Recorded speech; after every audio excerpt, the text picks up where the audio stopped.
লাইটগুলো দেবে না?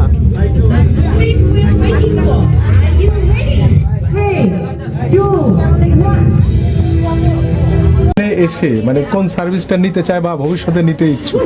আমি আসলে আমার জায়গাটা থেকে আমি যেহেতু একটু শুটিং এর ব্যস্ততা থাকি আর তার বাইরে তো আমার পরিবার নিয়েই সব কাজ থাকে, বাট তার বাইরেও আমি যখন দেখি যে আমার পরিবারের মতো আমাকে কেউ ওয়েলকাম করছে, যেমন আপু আমাকে বলেই রেখেছে যে আপু আপনি কোনো কিছু করার আগে আমি দেখবো যে কি কি লাগবে, কারণ আছে না যে গণহারে সবার সব সার্ভিস নেবার দরকার নেই, সেটা আপু অ্যাজ এন ওনার আমাকে বলছিল সবার জন্য এটা যার যেটা প্রয়োজনীয় যার যেটা দরকার সেই সেভাবে সার্ভিস দিবে।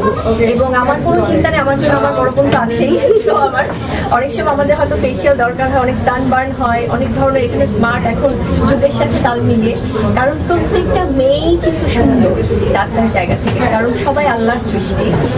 শুধুমাত্র মেয়েদের কথা বলবো না, ছেলেদের কথা বলবো, সব মানুষই আল্লাহর প্রদত্ত, সবাই সুন্দর, কিন্তু তারপরও যখন একটু বিউটিফিকেশনের কাজ আসে, যখন একটু সুন্দরভাবে প্রেজেন্টেশনের ব্যাপার আসে, তখন সবাই কিন্তু নিজেদের প্রতি সেই সৌন্দর্যটা আসলে তুলে ধরতে পারে। সো আমার মনে হয় ইন ফিউচারে অবশ্যই আসা হবে, কারণ now this is my family.